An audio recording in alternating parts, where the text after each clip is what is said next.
नमस्कार दोस्तों, आप सभी देख रहे हैं Astro Arnav here astrology simplified for you.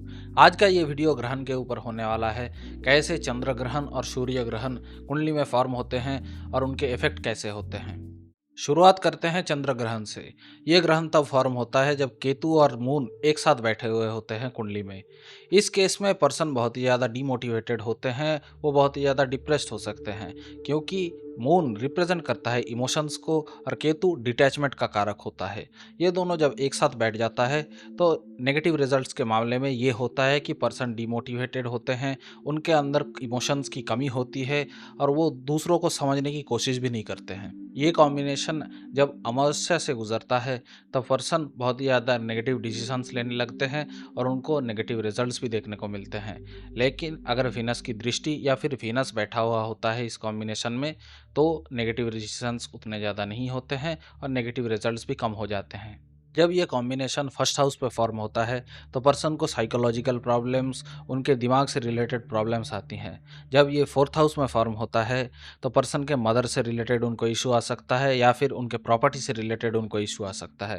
पर जब ये एट्थ हाउस में फॉर्म होता है तो अच्छे रिजल्ट्स देता है। पर्सन अच्छे डॉक्टर्स बन सकते हैं या फिर अच्छे हीलर्स भी बन सकते हैं। लेकिन इसका एक कंडीशन ये है कि उनके कुंडली में जुपिटर का पोजीशन अच्छा होना चाहिए, जुपिटर पीड़ित नहीं होना चाहिए।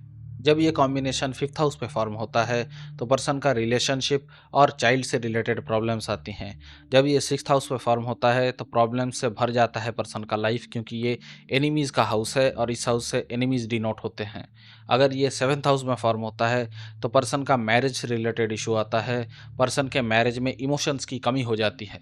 इस कॉम्बिनेशन के कारण पर्सन के मदर के साथ पर्सन का इशू हो सकता है, पर्सन के मदरलैंड के साथ उनका इशू हो सकता है, या फिर जिस हाउस का लॉर्ड मून है उस हाउस से रिलेटेड पर्सन का इशू आएगा। इस कॉम्बिनेशन के ऊपर अगर किसी नेगेटिव प्लैनेट का दृष्टि पड़ जाए या फिर किसी पापित प्लैनेट का दृष्टि पड़ जाए तो पर्सन के लाइफ में पैरानॉर्मल एक्टिविटीज आ सकती हैं। जैसे अगर शनि की दृष्टि पड़ जाए तो पर्सन के लाइफ में ये सब हो सकता है। लेकिन इसका एक पॉजिटिव एस्पेक्ट भी है।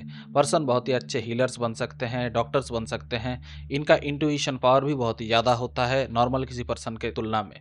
और इस कॉम्बिनेशन की एक खास बात यह है कि 35 साल की उम्र के बाद पर्सन के लाइफ में मून से रिलेटेड और केतु से रिलेटेड जो भी नेगेटिव इफेक्ट्स हैं वो ख़त्म हो जाते हैं।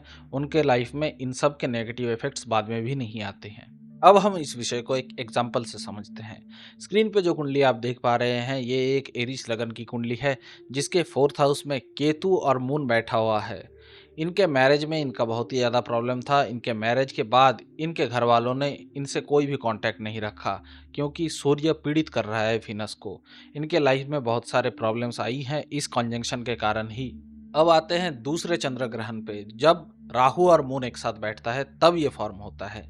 इस केस में पर्सन का अर्ली लाइफ में बिल्कुल भी इमोशनल कंट्रोल नहीं होता है। उनके इमोशंस बहुत ही ज़्यादा फ्लक्चुएट करते हैं, स्पेशली जब मून वाटरी साइंस में बैठा हुआ होता है तब। चंद्रमा अटैचमेंट का भी कारक है और इस केस में राहु के साथ बैठने के कारण ये गलत पर्सन के ऊपर अटैच्ड हो जाते हैं। बाद में इनके साथ जब ये डिटैचमेंट भी हो जाता है तब ये मूव ऑन कर नहीं पाते हैं और उनके बारे में ही सोचने लग जाते हैं, उनसे मूव ऑन कर नहीं पाते हैं। जब ये कॉम्बिनेशन फर्स्ट हाउस पे बनता है तो पर्सन बहुत ही ज़्यादा गुड लुकिंग होते हैं, वो बहुत ही ज़्यादा खूबसूरत होते हैं। जब ये कॉम्बिनेशन फोर्थ हाउस में बैठता है तो पर्सन का सेटलमेंट फॉरेन में होता है, वो फॉरेन चले जाते हैं। जब ये कॉम्बिनेशन सेवन्थ हाउस पे बनता है तो पर्सन अपने मैरिज से रिलेटेड बहुत ही ज़्यादा भ्रांति रखते हैं। इनका मैरिज के बाद भी इनका वो भ्रांति रह जाता है, वो जाता नहीं है। जब ये कॉम्बिनेशन एट्थ हाउस पे बनता है तो पर्सन का एक सीक्रेट रिलेशनशिप हो सकता है। पर्सन वो एक्स्ट्रा मैरिटल अफेयर के फॉर्म में भी रख सकते हैं, लेकिन ये तंत्र विद्या से भी जुड़ सकते हैं इस कॉम्बिनेशन के कारण, और इनके ऊपर तंत्र विद्या भी हो सकती है। जब ये कॉम्बिनेशन टेंथ हाउस पे बनता है तो पर्सन के करियर से रिलेटेड बहुत सारा पॉलिटिक्स होता है। एक्सटर्नल लोग उनके करियर के ऊपर पॉलिटिक्स डालते हैं। अगर उनका सरकारी नौकरी भी होता है तो वो भी जाने के चांसेस होते हैं इस कॉम्बिनेशन के कारण। चंद्रमा पानी का भी कारक है, तो इस केस में पर्सन के लाइफ में पानी से रिलेटेड प्रॉब्लम्स आ सकती हैं। उनके घर में पानी से रिलेटेड जो भी इक्विपमेंट है या फिर उनके पाइपलाइन या फिर जो भी उनका पानी से जुड़ा हुआ है घर में, उससे रिलेटेड प्रॉब्लम्स आ सकती हैं। इनको पानी से भी डर हो सकता है लाइफ में। पराश्री ज्योतिष शास्त्र के हिसाब से मून मदर को रिप्रेजेंट करता है। इस केस में पर्सन का प्रॉब्लम्स आएगा मदर से रिलेटेड, और कुछ कुछ केस में तो बहुत ही ज़्यादा एक्सट्रीम हो सकता है, लेकिन ये डिपेंडेंट होगा मून और राहु कौन से राशि में बैठा हुआ है उस पर। ये कॉम्बिनेशन बहुत ही ज़्यादा राशि डिपेंडेंट भी होती है, क्योंकि जिस राशि में बैठेगा ये कॉम्बिनेशन उससे रिलेटेड सही डिसीजन सही टाइम में नहीं ले पाते हैं जातक। फॉर एग्जाम्पल ये बैठा हुआ है मार्स के राशि में यानी एरीस या स्कॉर्पियो में, तो पर्सन गलत टाइम में एग्रेशन दिखाएंगे, और जिस टाइम में उनको एग्रेशन दिखाना होगा उस टाइम में वो एग्रेशन दिखा नहीं पाएंगे। या फिर जब ये वीनस के साइन में बैठा हुआ होगा जैसे लिब्रा या टॉरस में, तो पर्सन लग्जरी का मांग तो करेंगे लेकिन लग्जरी फुलफिल नहीं कर पाएंगे। या फिर जब ये मरकरी के राशि में बैठा हुआ होगा जो कि है जेमिनाई और वर्गो, तो इस केस में वो फिनेंशियल डिसीजंस गलत लेंगे। ऐसे ही करते जुपिटर और सैटर्न के राशि में भी ये लोग प्रॉब्लम्स लाएंगे, या फिर सन के रिलेटेड या फिर मून से रिलेटेड भी इनका प्रॉब्लम आएगा। इस कॉम्बिनेशन से रिलेटेड एक मेजर रेमेडी यही है कि पर्सन को दुर्गा टेम्पल विजिट करना होगा। उनका मून और राहु कुंडली में कौन से राशि में प्लेस्ड है इस पे डिपेंड करेगा दुर्गा टेम्पल का लोकेशन। यानी जब ये फायरी साइन में बैठा हुआ होगा तो पर्सन को किसी माउंटेन में जब कोई दुर्गा टेम्पल है उसको विजिट करना होगा। या फिर जब ये वाटरी साइन में बैठा हुआ होगा कॉम्बिनेशन, तो पर्सन को कोई ऐसा एक दुर्गा टेम्पल विजिट करना होगा जो वाटरी बॉडी के सामने हो। या फिर जब ये कॉम्बिनेशन अर्दी और एयरी साइन में बैठा हुआ होगा तो पर्सन को कोई ऐसा दुर्गा टेम्पल विजिट करना होगा जिसके आजू बाजू बहुत सारा खाली लैंड हो। अब हम इस कॉम्बिनेशन को एक एग्जाम्पल से समझते हैं। स्क्रीन पे जो कुंडली आप देख पा रहे हैं ये एक टॉरस लगन की कुंडली है जिसके 10th हाउस में मून और राहु बैठे हुए हैं। इस कॉम्बिनेशन के कारण इस पर्सन का जो करियर था उसमें प्रॉब्लम आई है, क्योंकि इनके पास सरकारी नौकरी था और वो टीचरशिप का था, लेकिन वो बाद में छूट भी गया इस कॉम्बिनेशन के कारण। और इनके 4th हाउस में भी एक इंटरेस्टिंग कॉम्बिनेशन है जिसके बारे में हम बाद में आएंगे, जो कि है सन और केतु का। सन और केतु 4th हाउस में बैठा होने के कारण इनके मदर ने बहुत ही ज़्यादा स्ट्रगल्स फेस किए हैं, जिसके कारण इनने अपने अर्ली लाइफ में बहुत सारा प्रॉब्लम फेस किया है। इनका फादर का डेथ हो गया था इस कॉम्बिनेशन के कारण। अब आते सूर्य ग्रहण पे। पहले शुरू करते हैं सूर्य के साथ राहु का जब ग्रहण होता है, इसे हम सूर्य ग्रहण कहते हैं। राहु देव को ये लगता है कि ग्रहों के राजा सूर्य को अगर वो ग्रहण मार देंगे तो वो अपने आप ही ग्रहों के चैंपियन बन जाएंगे, ग्रह के राजा बन जाएंगे। इसके कारण जातक के लाइफ में बहुत सारे नेगेटिव इफेक्ट होते हैं, उसको हम एक एक करके डिस्कस कर लेते हैं। सूर्य राहु कंजंक्शन के कारण कुंडली में एक खतरनाक तरीके का पितृ दोष फॉर्म होता है, जिसके कारण आपके पितृ आपसे खुश नहीं रहते। साथ ही साथ आपके जो फैमिली मेम्बर्स हैं उनमें भी कुछ ना कुछ दिक्कतें आती रहती हैं।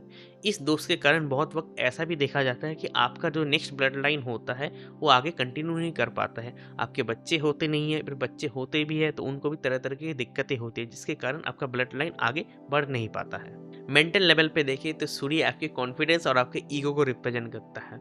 इस कॉम्बिनेशन के कारण आपके ईगो में कुछ ना कुछ दिक्कतें आती है, ईगो इश्यूज भी आपको फेस करने पड़ सकते हैं। लाइफ में कुछ ना कुछ इवेंट होता है जिसके कारण आप बेइज्जत भी हो सकते हैं। और रही बात कॉन्फिडेंस की, राहु जब सूर्य को ग्रहण मारता है तो आपके कॉन्फिडेंस में कुछ ना कुछ तरीके से कमी आती है। पर इस कॉम्बिनेशन के नेगेटिव इफेक्ट खत्म हो जाएंगे अगर जुपिटर इस कॉम्बिनेशन को दृष्टि मारता है, या फिर सूर्य और राहु का एक लूज तरीके से कॉम्बिनेशन बनता है। लूज तरीके कॉम्बिनेशन का ये मतलब होता है कि सूर्य के डिग्री और राहु के डिग्री में मिनिमम 10 to 15 डिग्रीज का डिफरेंस होना चाहिए। अब आते हैं कैरियर पे। कैरियर के कॉन्टेक्स्ट में ये कॉम्बिनेशन उतना खराब रिजल्ट नहीं देता है, ये बल्कि उल्टा उसका अच्छा रिजल्ट ही देता है। इस कॉम्बिनेशन के कारण आप बड़ा पद में जा सकते हैं, साथ ही साथ आप कोई बड़ा बिजनेस भी स्टार्ट कर सकते हैं। टाइम के साथ साथ इस कॉम्बिनेशन के कारण आपकी लाइफ में बहुत ही ज़्यादा तरक्की होती है। हाँ, अगर सूर्य जब ट्रांजिट्स में नेगेटिव होता है तो आपके बॉस के साथ फिर मैनेजमेंट के साथ थोड़ा बहुत दिक्कतें भी हो सकता है। अगर सूर्य इनके कुंडली में योग कारक ग्रह होता है तो इनको गवर्नमेंट जॉब के लिए प्रिपरेशन करना चाहिए। और अगर कुंडली में सूर्य एग्जॉल्टेड होता है और उसके साथ राहु उनको ग्रहण मारता है तो भी इनको गवर्नमेंट जॉब के लिए प्रिपरेशन करना चाहिए। इनको अच्छा गवर्नमेंट जॉब मिल सकता है। एरीज एसेंडेंट के लिए, कैंसर एसेंडेंट के लिए, लियो एसेंडेंट के लिए, स्कॉर्पियो एसेंडेंट के लिए, सेजिटेरियस एसेंडेंट के लिए और पाइसेस एसेंडेंट के लिए ये कॉम्बिनेशन कैरियर में बहुत ही अच्छा रिजल्ट देते हैं, चाहे कुंडली के कोई भी हाउस में बैठ जाए। अगर कुंडली में सूर्य बहुत ही ज़्यादा पीड़ित हो जाते हैं, राहु और शनि के साथ बैठ जाता है, तो इन लोगों का फादर भी नहीं होता है। अगर ये कॉम्बिनेशन मदर के हाउस में बन जाते हैं तो माँ ही इनके लिए फादर जैसा फिगर बन जाता है। ऐसे पर्सन्स के प्रॉपर्टी तो बहुत सारे हो सकते हैं, पर अगर एक कॉम्बिनेशन 8th हाउस लॉर्ड के साथ बन जाता है या फिर 4th हाउस लॉर्ड के साथ बन जाता है तो इनके प्रॉपर्टीज में दिक्कत भी आ सकती है। अब हम सूर्य और राहु के कंजंक्शन को एक एग्जाम्पल से समझते हैं। स्क्रीन पे जो आप कुंडली देख पा रहे हैं वो एक कैंसर लगन की कुंडली है, जिनके फर्स्ट हाउस में सन, मरकरी और राहु बैठा हुआ है, जिनके 9th हाउस में मून बैठा हुआ है जो लगन का लॉर्ड है। इस पर्सन का अपने फादर के साथ अच्छा बनता है क्योंकि इनका जो लगन का लॉर्ड है वो 9th हाउस में बैठा हुआ है और जुपिटर कुंडली में अच्छा है। पर हाँ, इनको कुछ ना कुछ ईगो इश्यूज तो रहता है कि इनको अपने खुद से कुछ करके दिखाना है, क्योंकि सन और राहु फर्स्ट हाउस में बैठा हुआ है। कैरियर के कंटेक्स्ट में देखें तो जैसे हमने पहले डिस्कस किया था, इनके सेकेंड हाउस का लॉर्ड जो सन बनता है वो फर्स्ट हाउस में बैठा हुआ है, एक अच्छा ज्वेलर के बेटे हैं और साथ ही साथ ये फैमिली बिजनेस भी अपना चला रहे हैं। तो इस लगन के लिए, मतलब कैंसर लगन के लिए, ये ग्रह तो शुभ ही जनरली रिजल्ट देता है। अब आते हैं सन और केतु के कंजंक्शन पे। इसे भी हम ग्रह दोष कहते हैं। ये जो कंजंक्शन होता है ये राहु की तरह उस लेवल का खतरनाक नहीं होता है। हालांकि सन ईगो का कारक है और केतु डिटैचमेंट का कारक है, तो ऐसे पर्सन को या तो डिटैचमेंट हो जाता है अपने ईगो से, अपने सेल्फ रेस्पेक्ट से, या तो इनको बहुत ही ज़्यादा इज्जत भी मिलता है सोसाइटी में, पर इनको मालूम ही नहीं होता है कि इनको बहुत ही ज़्यादा इज्जत मिल रहा है। अगर पास्ट लाइफ का माने तो ऐसे पर्सन अपने पास्ट लाइफ के कर्मों को फिर से जीने आए हैं या फिर उनको सुधारने आए हैं। इनका ये भी देखा जाता है कि 22 ईयर्स के एज में या फिर 48 ईयर्स के एज में इनके लाइफ में कुछ स्पेशल तरीके का ज्ञान प्राप्ति होता है, जिनके कारण ये अपने लाइफ को पूरी तरीके से ट्रांसफॉर्म कर लेते हैं। अगर स्पिरिचुअलिटी के कॉन्टेक्स्ट में देखें तो सन और केतु का कॉम्बिनेशन फर्स्ट, फिफ्थ, 9th और 12th हाउस में बहुत ही ज़्यादा अच्छा रिजल्ट देता है। टाइम के साथ साथ इनकी आर्थिक तरक्की भी होती रहती है अगर रिलीजियस पर्सन बन जाते हैं तो, और कुछ देवी देवताओं के साथ इनका स्पेशल कनेक्शन भी बनता है। केतु डिटैचमेंट का कारक होता है और सन और केतु जब एक साथ बैठते हैं कुंडली में किसी भी हाउस में, तो उस हाउस से रिलेटेड ईगो को आपको कम करना पड़ेगा। अगर सन और केतु आपके 10th हाउस में बैठते हैं तो कैरियर में आपको ईगो को सामने नहीं लाना है। अगर सेकंड हाउस में बैठता है तो पैसों को लेकर आपको ईगोइस्टिक नहीं होना है। आपके कुंडली में अगर सेकंड हाउस में या फिर 12th हाउस में एक कॉम्बिनेशन बनता है तो ये आपको आंखों का इशू दे सकता है। अगर एक कॉम्बिनेशन लियो साइन, एरीज साइन या फिर सैजिटेरियस साइन में बनता है, या फिर आपके 4th हाउस के साथ, आपके 8th हाउस के साथ, आपके 10th हाउस के साथ कनेक्शन बना लेता है तो आपके हार्ट की सर्जरी भी हो सकता है। अगर कोई भी शुभ ग्रह इस कॉम्बिनेशन के साथ बैठ जाता है तो सूर्य का जो ग्रहण होता है उसके इफेक्ट थोड़े कम हो जाते हैं और जातक के लाइफ में उतने ज़्यादा प्रॉब्लम नहीं आते हैं। बहुत टाइम ऐसा भी देखा जाता है कि इन लोगों को गवर्नमेंट सब्सिडी नहीं मिलता है, गवर्नमेंट से खास हेल्प भी नहीं मिलता है, तो ऐसे पर्सन को सूर्य देव के और केतु देव के उपाय करने मैंडेटरी है। केतु डेथ का कारक होता है, तो बहुत टाइम ऐसा देखा जाता है कि जिस भी पर्सन के कुंडली में एक कॉम्बिनेशन होता है, उनके कोई खास पर्सन के मृत्यु होने के बाद इनकी या तो तरक्की होती है या फिर लाइफ पूरी तरीके से बदल जाता है। अब इसे हम एक एग्जाम्पल से समझते हैं। जो स्क्रीन पे आप कुंडली देख पा रहे हो एक तुला लगन की कुंडली है, जिनके 4th हाउस में सन और केतु बैठा हुआ है। 4th हाउस में सन और केतु बैठने के कारण इनका घर तो बहुत ही ज़्यादा बड़ा है, पर उस घर का ये मज़ा नहीं ले पाते हैं, बहुत ही ज़्यादा काम करते हैं और यहाँ से वहाँ घूमते रहते हैं। साथ ही साथ इनका घर में कोई खास इज्जत भी नहीं है, क्योंकि ये शुभकत्री योग में है। मरकरी और वेनस के शुभकत्री योग के कारण एक कॉम्बिनेशन का नेगेटिव इफेक्ट बहुत हद तक कम हो गया है।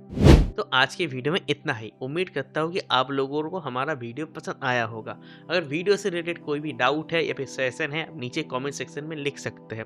अगर ये वीडियो पसंद आता है, इस वीडियो को लाइक और शेयर कीजिए। अगर हमारा कंटेंट पसंद आता है तो हमारे चैनल को सब्सक्राइब कीजिए और उस बेल आइकन को भी आप दबा दीजिए। स्क्रीन पे दिख रहा ये वीडियो आपको गणितीय कारक के बारे में बताएगा और ये वीडियो आपको अमात्य कारक के बारे में बताएगा।